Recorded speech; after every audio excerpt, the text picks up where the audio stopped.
안녕하십니까, 문틀란TV입니다. 최근에 그 이재명 측에서 이화영 부인을 만나서 회유한 이런 것들이 지금 드러나가지고 상당히 논란이 되고 있고, 지금 이 대북 불법 송금 관련해서는 이미 증거가 다 드러났습니다. 그냥 이걸 받아들이게 되면, 남편 이화영이 받아들이게 되면 이화영은 최소 20년형에서 뭐 무기징역까지도 가능한 중한 지금 죄를 저질렀다, 이렇게 볼 수 있는 상황입니다. 왜냐하면 이화영이 그 법정에서 설득력 있는 어떤 그 변론을 내놓지 못하고 있고, 재판이 진행될 때마다 이화영이 사실상 거짓말을 하고 있다, 이렇게 지금 재판이 진행되고 있기 때문에 뭐 이 1심 선고가 나온다고 하면 본인에게 대단히 불리한 이런 것이 나올 수밖에 없는 상황입니다. 그래서 결국은 아마 상당히 그 고민을 하다가 최근에 검찰에 아주 핵심적인 내용들을 갖다가 진술을 했죠. 쌍방울과, 그러니까 김성태와 북한 관련자들과 만나면서 뭐 구체적으로 나온 얘기들을, 액수가 어떻고 뭐 이런 얘기들을 전부 그때 이재명에게 보고했고, 그때마다 이재명이 알았다, 이렇게 답변을 했다, 반응을 보였다, 이런 내용을 검찰에 다 진술을 한 바 있습니다. 엄청 그 두려움에 떨 수밖에 없는 상황에 놓인 이재명이 이화영이 부인을 통해서 이화영의 진술을 갖다가 바꾸려고 하는 이런 그 공작을 편 것 같습니다.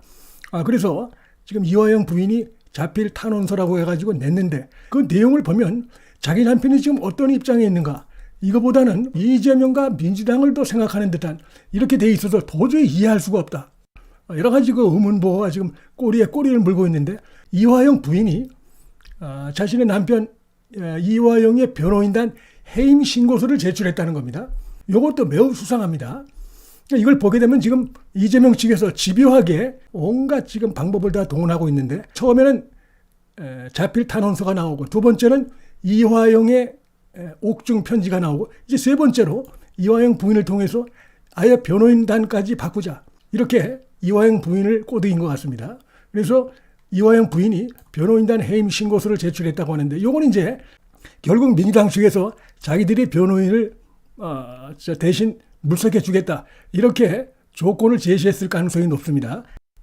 근데 이것도 보면 지금 이재명이 지금 그 다급한 나머지 어리석은 자충수를 두는 것이다, 이렇게 볼 수가 있는데, 이게 무슨, 예를 들어서 변호인단이 스스로 뭐 물러나겠다고 했다든지, 아니면 재판이 진행되는 과정에서 결정적으로 어떤 뭐 문제점이 드러났다든지, 이래가지고 뭐 누가 봐도 설득력이 있는 그런 내용으로 해서 변호인단이 바뀐다 그러면 뭐 재판부도 뭐 그러려니 할 수가 있는데, 지금 최근에 결정적인 이라는 그 일종의 자백이 나왔는데, 이화영의, 그 뒤로 갑자기 이렇게 변호인단을 바꾼다, 이렇게 되면은 재판부 입장에서 볼 때 이거 지금 자백을 갖다가 바꾸려고 하는구나, 드러난 사실을 감추려고 하는구나, 이런 그 의심을 더 받을 수밖에 없는 것입니다.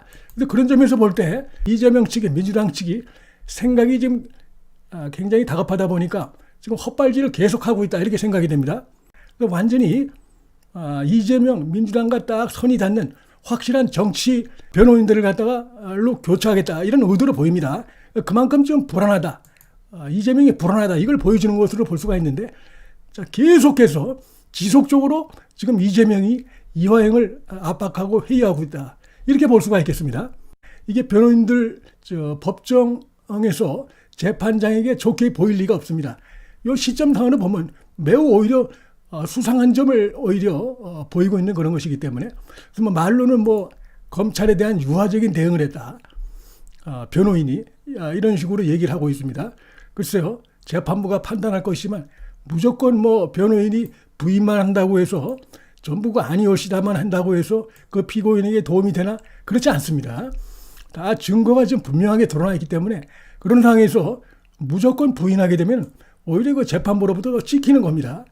그렇기 때문에 이화영 부인의 이 같은 그 이유는 설득력이 없다, 이렇게 볼 수 있고, 이거 완전히 민주당이 뒤에서 작용했다, 이렇게 볼 수밖에 없다고 생각됩니다. 그 다음에 뭐 남편이 정치범인데 적극적으로 대응하지 않는다. 남편이 정치범이니까 좀 문제가 많습니다. 이화영 부인도 남편은 부패 사범이고, 경기도 평화 부지사라면서까지 사기업으로부터 계속해서 받았었고, 사실은 여기에 이 쌍방울로부터 받은 그 법인카드의 상당 부분은 이화영이 썼다기보다 이화영의 부인, 아들, 이 가족이 쓴 겁니다, 보니까. 그러니까 이런 점에서 보면 자신도 이제 지금 입건돼 가지고 수사받을 처지에 있고 수사를 받고 있는데 아들도 그렇고 여기에 대해서 기존의 이 변호인들이 확실하게 자기를 좀 변호를 안 해준다 이런 불만도 있는 것 같아요. 그런 불만도 있는데다가 이제 지금 민주당 측에서 꼬드기니까 확실한 변호인을 자기들이 알선해 주겠다. 변호사 비용도 자기들이 해주겠다. 이러니까 이렇게 넘어간 것이 아닌가. 여러 가지가 복합적으로 깔려 있는 것이 아닌가. 바로 지금 보면은 이화영이 이 변호인단 해임에 동의하지 않은 것으로 이게 되어 있습니다. 여기 상당한 의미가 있습니다. 보나마나 민주당이 뒤에서 쏘시겨가지고 자신의 부인이 이렇게 변호인단 해임 이런 움직임을 보이고 있는데 이화영이 동의를 하지 않는다. 즉 민주당의 이재명의 그러한 센스에 대해서 지금 이화영이 동의하지 않는다. 이렇게 되는 것입니다. 자기 부인을 통해서 지속적으로 회의하고 압박을 하고는 이런 부분에 대해서 뭔가 이화영이 지금 불만을 제기한 것이다. 이렇게도 볼 수 있어요. 해임에 동의하지 않은 것은 물론 이제 25일 날 재판이 열리는데 최종적인 건 봐야 되는데 지금 보면 이화영하고 이 해광 이 변호인들하고는 관계가 좋다는 겁니다. 그렇기 때문에 이화영 입장에서는 이들을 해임할 이유가 지금 본인이 그 동의를 못하고 있는 것이죠. 그러니까 불쑥 민주당이 또다시 이렇게 해서 지금 압박하고 있는 이 부분에 대해서 사실상 지금 반대하고 있는 것입니다.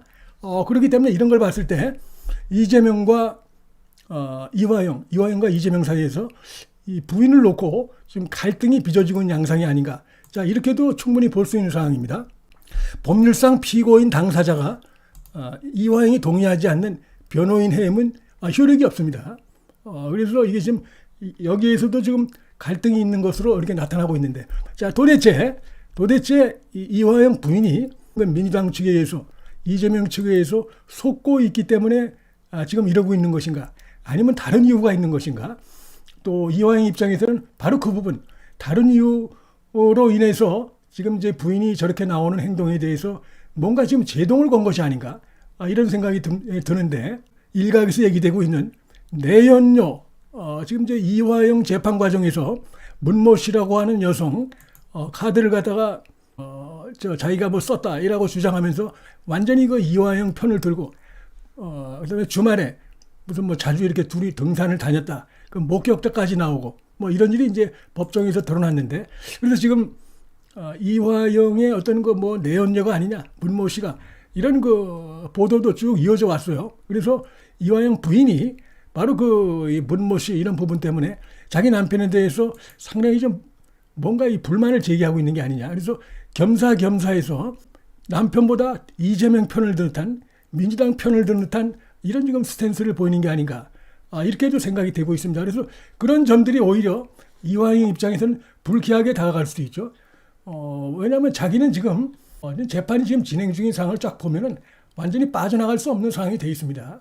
안부수가 여기 이제 송명철이고 안부수가 결정적으로 다 불었고, 그 다음에 김성태가 불었고, 그 다음에 여러 관련자들이 나와서 다 불었고, 국정원의 관련자가 와서 불었고, 그리고 무엇보다도 이거는 이재명이 그 몸통이고 이재명을 위해서 이런 일이 벌어진 것인데, 이거를 자기가 다 뒤집어 쓴다 그러면 엄청나게 죄가 무거워지는데 이걸 그대로 수용하기 어려운 자 이런 상황인데, 이재명이 그동안 재판 내내 보인 태도를 보면 한마디로 얘기해서 이왕 네가 좀 다 뒤집어 써라 이거 아니겠습니까? 완전히 자기는 남 모르세 하고 이런 행동을 이재명이 보여왔던 것이죠. 그러니까 지금 뭐 마치 유동규가 거기에 빡쳐가지고 결국은 돌아섰듯이 이화영도 뭐 그런 비슷한 어떤 심경의 변화를 느낀 게 아닌가. 이들은 내가 모든 걸 다 뒤집어 쓰기에는 너무 심각하다 생각 때문에 결과적으로 지난번에 검찰에서 그런 진술이 나온 것이다 이렇게 봐야 됩니다. 이게 이제 안부수죠. 뭐 빠져나갈 수 없는 상황에 있습니다. 뇌물죄도 뇌물죄지만 이 대북 불법 송금에서 도저히 빠져나갈 수 없는 충분한 그 증거가 지금 켜켜이 쌓여 있어요. 그러니까 뭐 결국은 그렇게 해서 불었다, 자백했다 이렇게 볼 수가 있습니다. 근데 계속해서 자신의 부인을 이용해서 이렇게 해서 자기를 자신과 가족들을 회의하는 이런 행태가 지금 변호인단까지 바꿔라. 자기는 전혀 동의하지 않는 그런 부분인데 막 이렇게까지 나오다 보니까 만약에 이화영이 끝까지 뭐 지금 자기 부인처럼 이재명을 위해서 뭐 충성하겠다, 이재명에게 불똥이 튀기지 않게 하겠다, 이게 확실하다 그러면 뭐 변호인단도 바로 바꿀 수도 있겠죠. 그러나 지금 거부하고 있다는 이 사실을 볼 때 둘 사이의 어떤 그 갈등이 지금 존재하고 있다 이런 것이고, 그다음에 이화영이 옥중에서 편지 이 내용도 보면은 핵심적인 부분은 그대로 남아 있습니다. 쌍방을 통해서 이재명의 방북 추진을 요청했다. 이 부분이 그 옥중 편지에 나와 있어요. 이건 아마 이화영이 고도로 나름대로 계산을 해가지고 그런 내용을 남긴 것으로 보입니다. 그러니까 이재명은 더욱더 불안한 것이죠. 지금 이화영이 옥중 편지를 보니까 여전히 불안하네 이걸 느끼는 것입니다. 그래서 지금 완전히 바꾸기 위해서, 그다음에 자기가 완벽하게 빠져나가기 위해서는 변호인단을 좀 바꿨으면 좋겠다 이래서 부인을 통해서 그런 세 번째 작업을 한 것인데, 여기서 일단 딱 걸렸습니다. 이건 좀 두고 봐야 되겠지만 설령 변호인단이 바뀐다고 해도 이화영 본인이 굉장히 좀 불안한 상황이고 자신이 그걸 다 뒤집어 쓸 수 없는 상황이에요. 그래서 지금 또 법정에서 볼 때, 재판부가 볼 때 오히려 더 수상한 이런 모습을 보이고 있다. 이재명과 민주당이. 검찰은 물론 법정에서 봐도 매우 수상하다. 재판장들도 법정에서 모든 걸 한다고 하지만 언론을 통해서 이 소식들을 접하는 것이고, 딱 보면은 이 완전히 무리한 짓을 하고 있다. 자신의 그 범죄 혐의를 빠져나가기 위해서 지금 좋지 않은 행태를 보이고 있구나 하는 것을 재판부도 충분히 인식할 수 있는 이런 상황이기 때문에 지금 어리석은 짓을 하고 있고 죄무덤을 파고 있다. 자, 이렇게 말씀을 드릴 수 있을 것 같습니다. 문틀란 TV 여기서 마치겠습니다. 시청해 주셔서 감사합니다.